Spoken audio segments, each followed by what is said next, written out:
Mi gente, que lo que? Bienvenidos to another episode of the Cervantes podcast. Joining me today to celebrate Hispanic Heritage Month is social work and communications major studying at Iona College, Promise Jimenez, and political science Hey, major and vice president of the student run club, H.O.L.A, Hofstra Organization of Latin Americans, also studying at Hofstra University, Bryan Perez. How are you guys doing today? doing great. Thank you for having me. Thank Yeah, you for doing being great. here. Thank you for having me as well.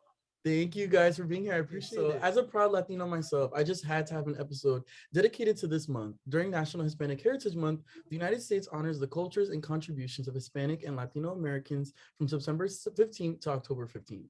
According to the 2020 census, Hispanic and Latinx people are more than 62.1 million, 18.7% of the US population. This means we account for over half of the country's growth.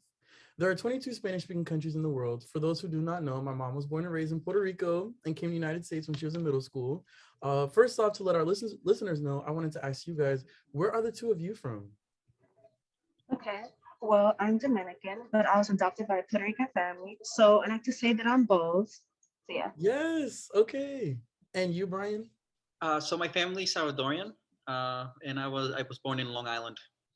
According to a 2020 CNN article titled Why People Are Split on Using Latinx by Harmeet Kaur, the author reported that in a new survey, researchers found that only about 1 in 4 adults in the US who identify as Hispanic or Latino have heard the term Latinx, while just 3% say they use it to describe themselves.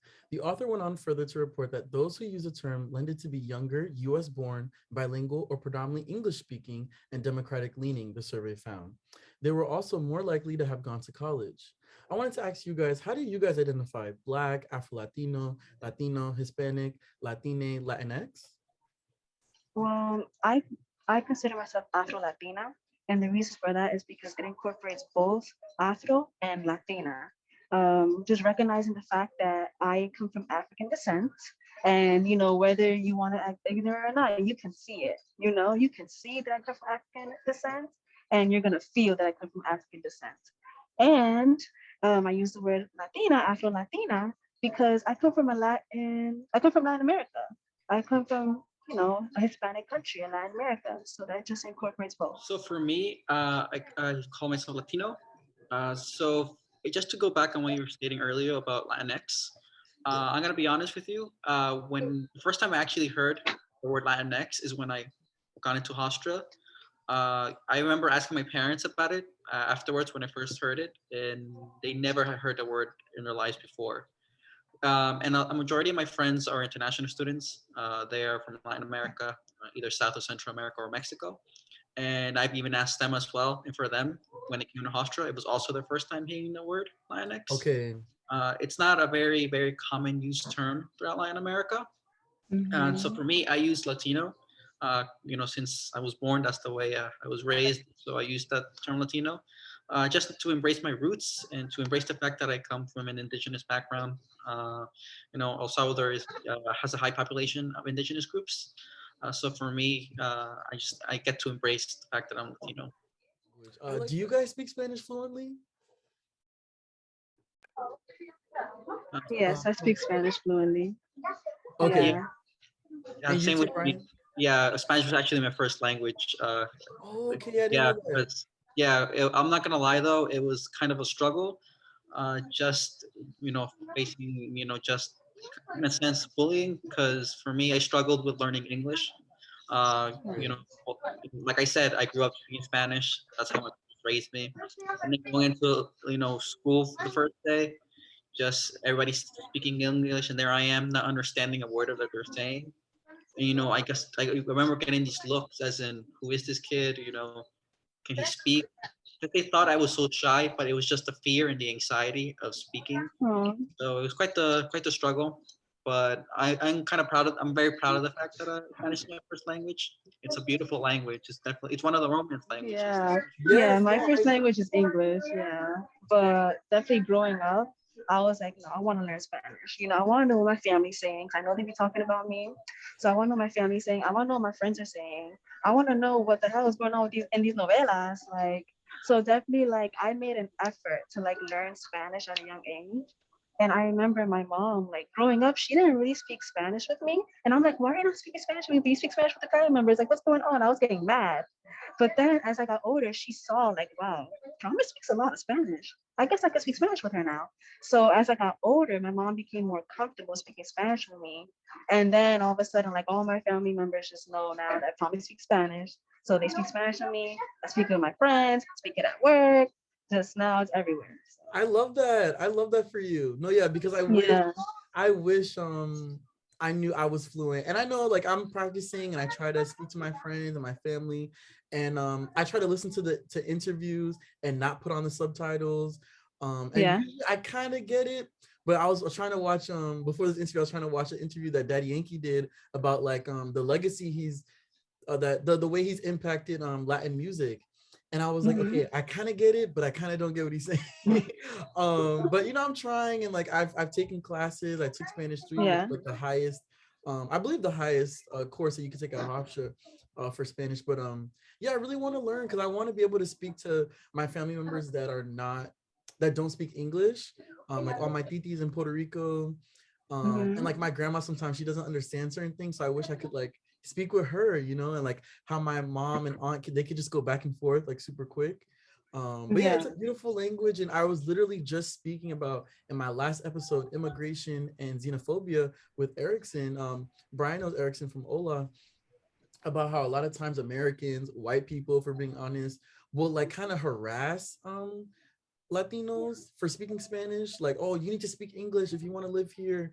And that just infuriates me and him, and I'm sure many other Latinos, because it's like English is not the native language of this country. And you wouldn't Exactly. tell two people speaking Italian, two people speaking German, you wouldn't tell them to speak English. But for some reason, two brown people speaking Spanish in a supermarket just infuriates Trump supporters and just certain people, you know? So we had a whole conversation about that, like xenophobia and being afraid of people because they're foreigners and all that stuff. Yeah. Yeah, it's a beautiful language, and we deserve and have the right to speak our language. If I may add to what you were stating before, just from a personal experience, as I stated, a majority of my friends I met in Ola. They're my closest friends. I love them all very much. So shout out to them. A Love lot of that. times, the majority of our conversations that we have are usually in Spanish because we're all fluent, and it's easier for us just to speak Spanish. You know, we have a fun time. But something that one of many of my friends have actually brought this up to me is that they noticed is just the glancing in the stares that we usually tend to get when we're speaking Spanish. It's really uncomfortable, having people just looking at you in a certain way that makes you feel so excluded and so quote unquote foreign.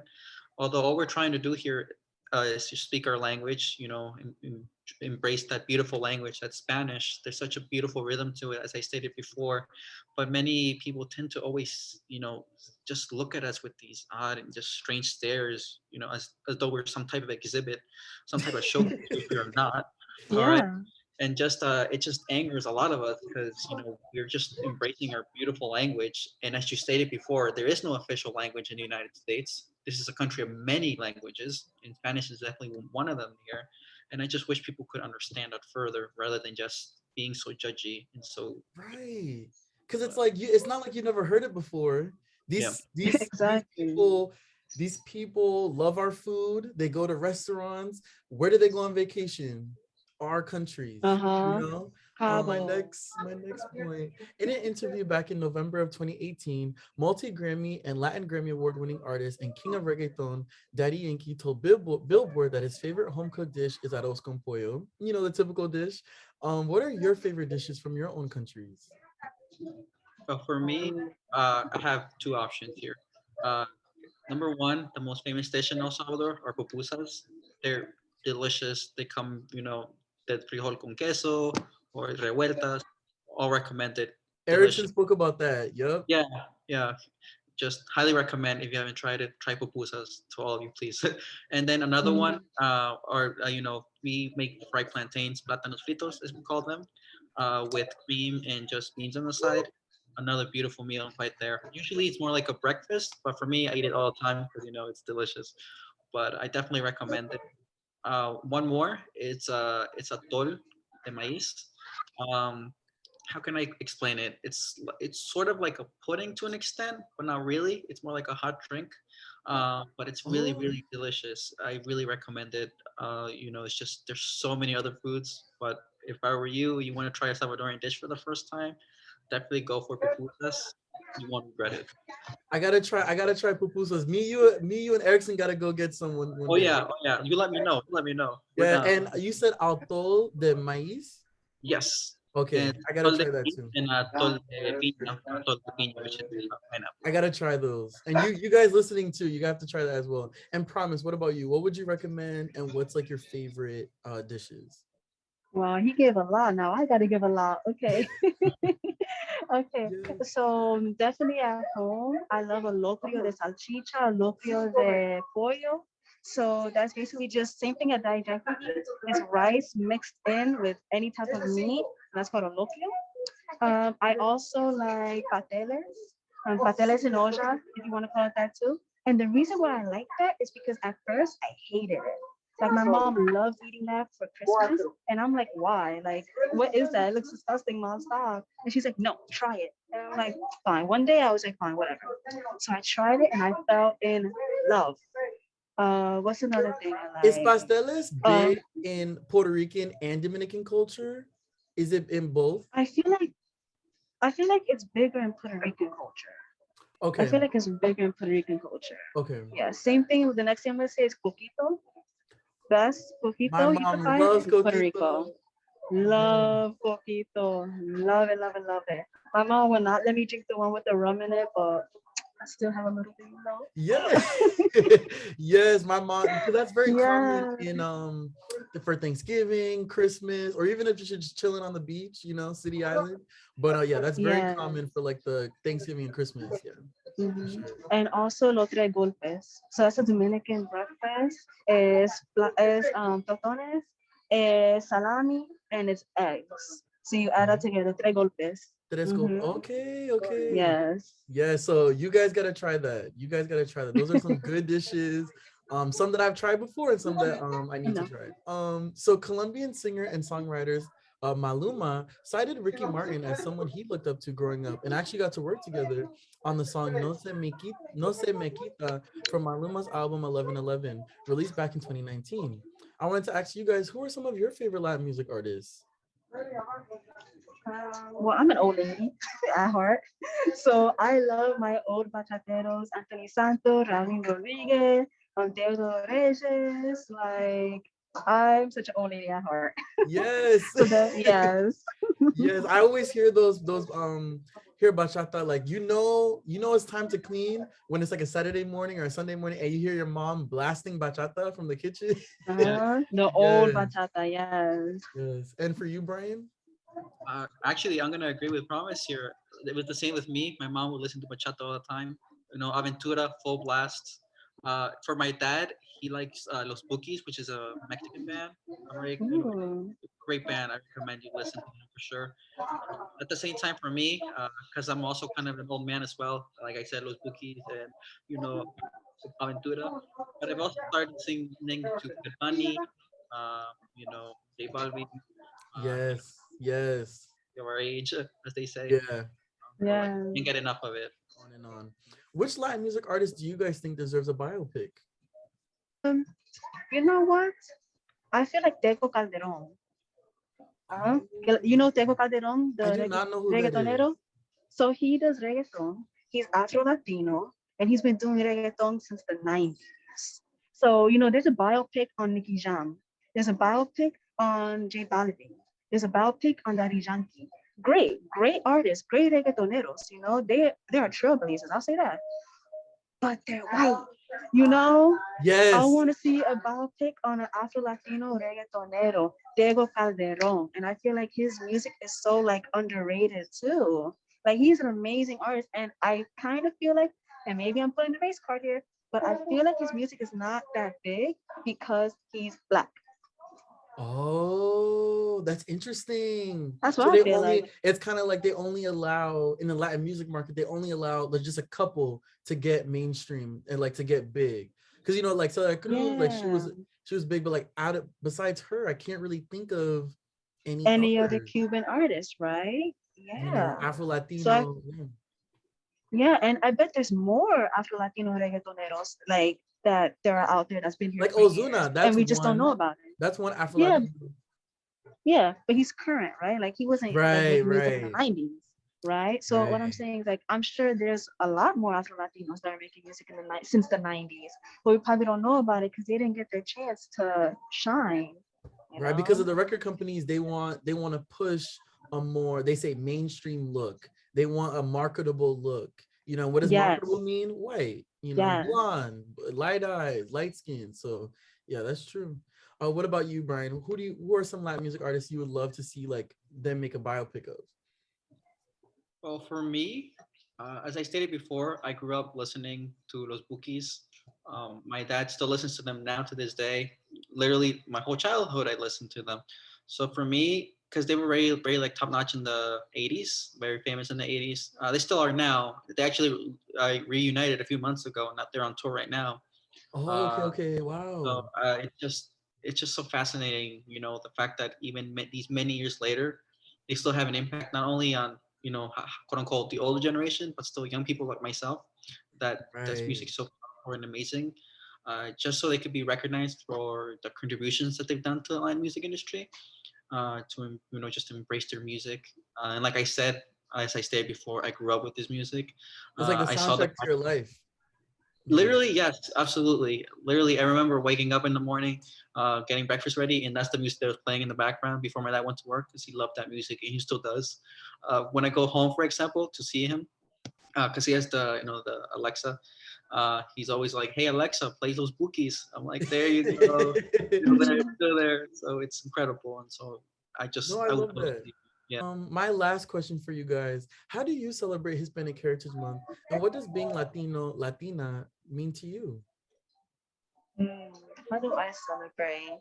That's the thing. I feel like I didn't even know about Hispanic Heritage Month until I was in middle school when we actually started celebrating it. So I can definitely remember in middle school, every year we would have International Day where everybody would come and just bring food from the country, and it was always Hispanic food because I grew up in a predominantly Hispanic and Black neighborhood, so everybody in the class was Hispanic, so we were just eating each other's food like, girl, I my love mom makes this that. better than you, like. Yeah, I love but that. So yeah, it's just like so everyone's Hispanic. So now it's just like, oh, your country, my country, our culture. Yeah. yeah, and then you have like a few people that were like maybe like I had this one kid in my class. He was like Russian, so he brought his Russian desserts. I was like, oh, that's Okay. cool, but I'll get the recipes right here, you know. Hey, yes. but but yeah, so definitely in middle school it started. Every year just like having International Day, being excited for that, and then in high school I was surprised that we didn't have that. So I actually decided to like talk to my school like, hey, can we have International Day? And they're like, you can have it in your homeroom. I was like, great. So I remember one year I had International Day for my homeroom, and it was just like a bunch of just Dominicans bringing their food, and it was fun.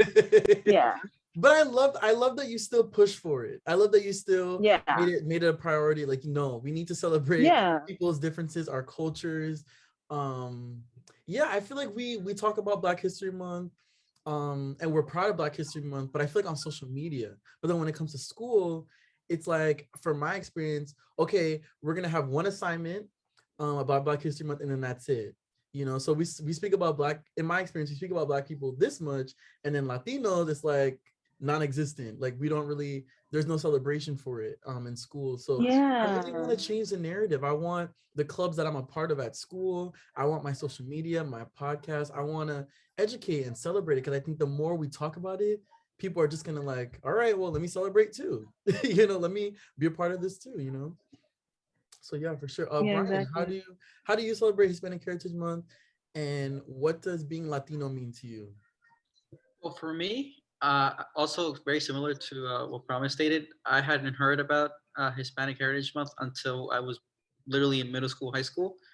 But for me, I tend to not see it as Hispanic Heritage Month, but as Hispanic Heritage Year, because I celebrate it every day. It's nonstop. Embrace the culture every single day. It doesn't Yes, matter, 7 days a week, 24 hours a day, yes. because the Latino is always going to be within me. So for me to celebrate it, just literally, going by my day, having the dishes, you know, dancing to the music, talking to my family, talking to my friends. That's how I embrace my Latino roots. So I'm like I'm gonna say it again. I'm just very proud of the fact that I'm Latino. I'm the fact that I'm Salvadorian. The fact that both my parents are Salvadorian. They came here as immigrants to, you know, raise a better life. And the fact is this that those roots from whence they came, they're still here. They brought them with them. That's how they raised me, to embrace that and not forget about it. And the fact now that I came here to Hofstra, and the fact that I'm being able to meet so many other Latinos, because I grew up in a very white neighborhood. I was the Yeah. only Latino in my community. But here at Hofstra, I found my place. For example, when I joined H.O.L.A, and I must say it was definitely one of the best decisions that I ever made. My closest friends I met in H.O.L.A, and I love them all. Saludos a todos, chicos. But it was really an outstanding time just being able to meet other Latinos from different countries, getting to know their cultures. So as I stated before, Hispanic Heritage Month for me is Hispanic Heritage Year. It's always going to be celebrated no matter what.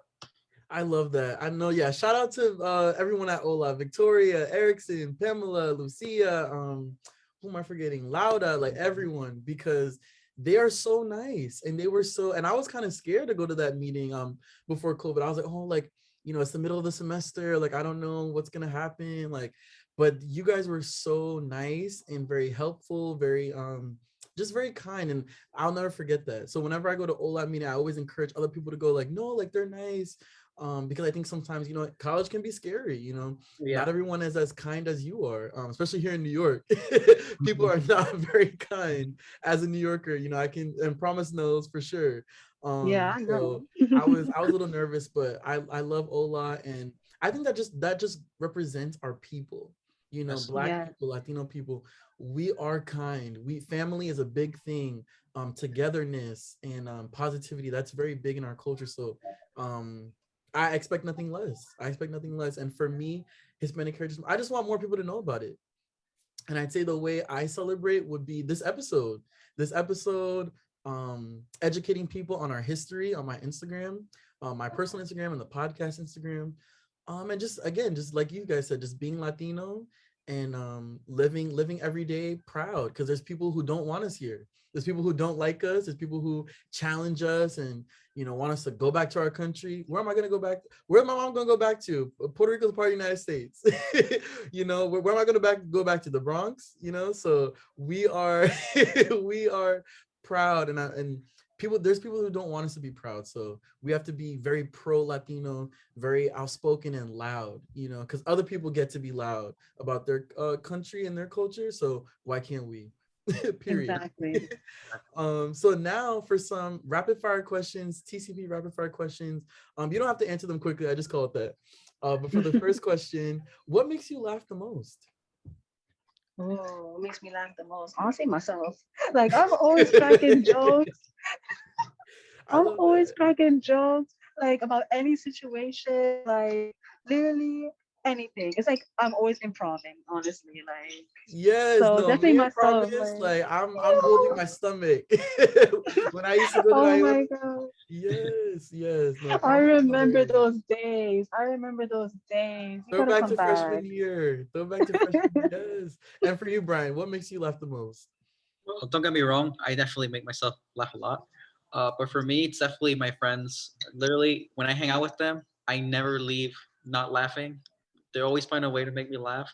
Sometimes I'm usually the butt of jokes, and I love it because it's incredible. Like they find a way to roast me, but I'm like, you know what? I love you It's anyways. okay. It's It's okay. We're like all we're all fun. family. Yes. We're all I family. love yes, that. like I you know love what? that. That joke was kind of funny. A little Yeah, rude, but that was kind of funny. I'll let it slide. You're good. Right. Um, three things you guys are grateful for.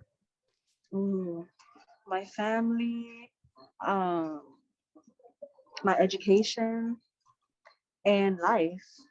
I love Yeah, that. being Those are really alive. great. Yeah. Yes, especially now during this COVID era, very uncertain times. People are dying. I've had some loved ones pass away, but I know Promise. I send all my condolences to you. But yeah, we've had a lot of It's been a tough 2 years, I'd say. So Yeah. I'm definitely grateful for life, for sure. Brian? For me, family, friends, and as Promise has stated, just being alive, making each day count. The fact that I'm here breathing and, breathing and still walking, I'm always thankful for that. Next It's always question. there. What would you tell your younger self? I'll tell my younger self that it gets better. You know, it gets better. And the reason why I say that is because when I was younger, like maybe like in elementary school and middle school, I was very awkward. I'm not gonna lie, like I was weird. Like if I was another kid, I wouldn't be my friend either. Like I was weird. I had no friends. Even the friends that I had, they were very like they would talk behind my back and gossip about me, you know. Yeah, it was bad. Oh And no. like yeah, and like I had a struggle with like finding myself, like finding what I like and who I was, and finding my purpose. And like I was just like a mess, you know? So I was like dealing with a lot, just like with myself. And I feel like it wasn't until high school when I was in a new environment, completely new people, nobody knew who I was, nobody knew me as the weird girl from middle school. So that was my opportunity to make like a name for myself. Like I'm gonna be the nice, funny as hell, independent, strong, educated, girl in high school, and I became that, and everybody loved me. Why wouldn't they?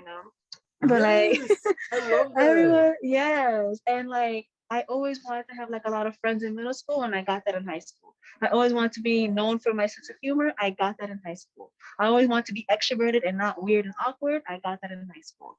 So definitely, like I would tell my younger self, girl, it's gonna get better. You Just can stop grow. crying, stop being yes. Well, first of all, Promise, you're an inspiration. That was really, powerful to hear. S- Aw. well, what would I tell my younger self? Well, don't doubt yourself. For example, very similar to what Promise had said. I was a very awkward, shy kid. I wasn't very Same. confident in myself. I was very self-conscious. I remember, being just a little middle school Brian, looking in the mirror, just doubting himself, looking at himself like, wow, I feel so worthless. I did not feel great about myself. My self-esteem was really low. But it definitely took some time for me to fully embrace the fact that I was that I'm a pretty good guy. I'm a great guy. Yes, Uh, you are. oh, thank you. But it took a lot of work. Just finding, as Promise said, my purpose. Just figuring out who I was as a person, and definitely the friendships that I made in high school and now college definitely helped shape that. I'm definitely not the same kid that I was, in middle school or elementary school. I'm a whole different person now, and I feel better now. I think I finally found my place in society. I found my place as a person. So I'm proud of who I am right now. I feel great, a lot better than I felt in middle school. So to my middle school Brian, as Promise said, things do get better. For And just sure. Where do you guys see yourselves in 5 years? In 5 years, I see myself, making big bucks. And I'm being optimistic, I gotta manifest. Manifest. So Yes. I see myself making big bucks either in a social work agency, social welfare agency, or maybe even in like a media agency, whether it's advertising, whether it's marketing, and just being the head honcho, like everyone Yes. knowing my name, everyone knowing who I am. So when I walk in the room, they're like, "Oh, she's in here." La Okay. jefa. Yes, girl La jefa. boss. Uh-huh. Yes, I'm here Yeah. for that. And for you, Brian? for me in 5 years, I definitely see myself hopefully finishing up law school. I definitely want to be hopefully a civil rights lawyer or an immigration lawyer. Uh, you Nice. know, just helping people within the community, especially in the area of civil rights. Hopefully even thinking about just expanding on my future years. As I said, I'm a political science major, so politics is a passion of mine, and just maybe Right. having Latinos in government would be great. Yes. Right. Not Ensuring just that AOC and Sonia Sotomayor, and that's it. that's Right. it. So just having more of a voice out there to ensure that the Latino community can look up and say, okay, there's someone there who can do something for me, someone who looks just like me. So I think that's definitely important. So hopefully I'll see where the road takes us, but I'm very optimistic about what the future holds. Right. And my last rapid fire question: what would you name this current chapter of your life if your life was a book? Ooh. Um, For I want to me, say, yeah, you can go first. Let me sure. think. All right. For me, I would call it the turning point. I think I've reached, that point in my life where the Brian of yesterday is way different than the Brian you see today. I definitely feel that I've come to this coming of age where not only have I matured more, that's happened, but I definitely feel that though I finally found myself, found my calling, and found my voice. Because if you see the Brian of yesterday, he's way different than the Brian you see now. It was definitely a struggle of years and years and years, but I finally feel that I've reached that point in my life where my path is definitely going to be different, but I definitely feel that I found my inner self. I feel more comfortable with who I am, and I embrace that fact. So that's Yeah, why I like to call it the turning point, because there's always that point in your life that the game changer, and I think I'm reaching that turning point because I definitely think college tends to be that way, where people definitely have that change within college.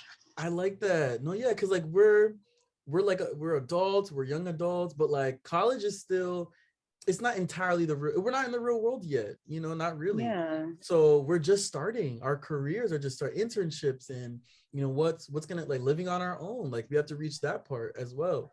So yeah, it is the turning point. I like that. And for you, Promise? I want to say the evolution. So the evolution, Ooh, because evolution not only highlights the change, but it also highlights where you were before the evolution. So right. it's not just change, but it's also still preserving those things from the past and allowing you to change and grow and evolve into something that's bigger and better. So I think this Right. point definitely, like, as far as my education, like I'm not the same person that I was freshman year of college, and I'm not the same person I was freshman year of high school. In middle school, I'm not the same person. So I'm always changing, but still preserving those positive aspects from the past and incorporating it into my growth, in my evolution in my life. So definitely there's been so much going on. And I just, try to leave behind the negative and bring the positive as I get older and as I learn more in life. Thank you guys for joining me on the podcast. I really appreciate it. Thank you for taking the time out. You can follow Promise on Instagram at Promesha, Promesha, and Brian at Bry Perez 2000. Be sure to leave a rating for the Cervantes podcast on Anchor, Apple Podcasts, Spotify, or wherever you listen to podcasts. Also, don't forget to like, comment, and subscribe on the Cervantes podcast YouTube channel, and click the notification bell up top so you're notified whenever I upload a new episode. Thank you guys for listening. Have a good one. Bye.